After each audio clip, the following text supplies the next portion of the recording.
စပင်းတိုးကဘာလို့ဖြစ်တာသိလားမေသီလာရှင်ဝတ်ပြီးထွက်လာဘုရားတရားလုပ်ပြီးတာနဲ့စွတ်ကဲကျွန်မနိုင်အောင်ထွက်တာပထမဦးဆုံး series ထားတဲ့ရီးစားကြောင်းသူရန်ထွက်လို့သူနဲ့လိုက်ပြီးတော့နိုင်အောင်ဆက်ထွက်တာ session နဲ့လာမသိဘူး yes အဲ့ချိန်တော့ club ဆိုရင်မကြိုက်ဘူးသိလားဘာလို့ဆိုတော့ထုံတိုင်းနာကြီးတယ်ဘာမှလည်းမသိဘူးဘာအိမ်ကလည်းအရင်စီကန်ကြီးခဲ့တော့လေအမျိုးနေရာဆိုမကောင်းဘူးမသွားရဘူးအဲ့လိုတွေအရင်ဖြစ်ခဲ့တော့လေကြောက်တာအိမ်နေရာရောက်ပြီဆိုလို့ရှိရင်ဒါမဲ့လည်းဟဲ20လောက်လည်းရောက်တော့မကြောက်တော့ပါဘူးနေ flan ကိုဖြစ်နေပြီပျော်နေပြီ music တကြားနဲ့ခါနေပြီကွာရေးတော့ပြီးတော့ပျော်နေပြီအရင်အဲ့လိုရွယ်တော့ရောက်သွားပြီဒီပုံဆိုရင်တိတာဆုံးပဲဒါစင်ကာပူမှာ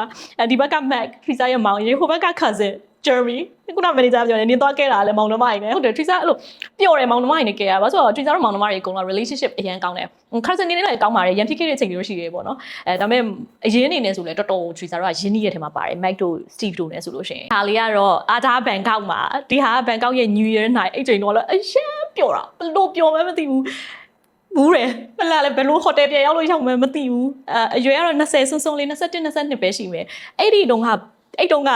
စပင်းတိုးကဘာလို့ဖြစ်တာသိလားမေသီလာရှင်ဝတ်ပြီးထွက်လာဘုရားတရားလုပ်ပြီးတာနဲ့စွတ်ကဲ